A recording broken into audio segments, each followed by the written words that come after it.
Welcome to న్యూటవ Telugu. Tollywood director Puri Jagannadh Kollywood star hero Makkal Selvan Vijay సేతుపతితో cinema చేస్తున్నాడని తెలిసిందే. మలయాళం ముద్దుగుమ్మ Samyuktha Menon female lead role నటిస్తోంది. ఈ సినిమా మరోసారి వార్తల్లో నిలిచింది. పూరి సేతుపతి టీం అప్పుడే మూవీ లవర్స్ అభిమానులకు అదిరిపోయే వార్త షేర్ చేసింది. సినిమా షూటింగ్ పూర్తయినట్లు ప్రకటించారు మేకర్స్.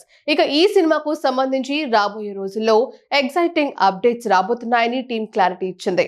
నిర్మాత చార్మి కౌర్, విజయ్ సేతుపతి, పూరి జగన్నాథ్ సంభాషణకు సంబంధించిన వీడియోను విడుదల చేశారు. సినిమా చివరి రోజు షూటింగ్లో ఈ వీడియో రికార్డ్ చేశారు. ఒకరినొకరం చాలా మిస్ అవుతున్నామని పూరి సేతుపతి చెప్పడం చూడొచ్చు. ఇక ఈ సినిమాకు సంబంధించి రాబోయే రోజుల్లో ఎగ్జైటింగ్ అప్డేట్స్ రాబోతున్నాయని టీం క్లారిటీ ఇచ్చింది.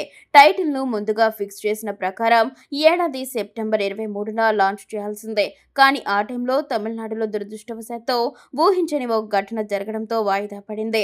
త్వరలోనే టైటిల్ అనౌన్స్మెంట్ తో పాటు మరిన్ని క్రేజీ ప్రకటనలు ఉండబోతున్నాయంటుంది Puri team. Puri Connects, JB Motion Pictures సంయుక్తంగా నిర్మిస్తున్న ఈ చిత్రంలో టబు, దునియా విజయ్, బ్రహ్మాజీ ఇతర కీలక పాత్రలు నటిస్తున్నారు. హర్షవర్ధన్ రామేశ్వర్ సంగీతం అందిస్తున్నారు. పూరి జగన్నాథ్ సినిమాలంటే జెట్ స్పీడ్ లో పూర్తవుతాయని తెలిసిందే. ఈసారి విజయ్ సేతుపతి సినిమాను కూడా అలానే పూర్తి చేసి టాక్ ఆఫ్ ది టౌన్ గా నిలుస్తున్నాడు పూరి జగన్నాథ్.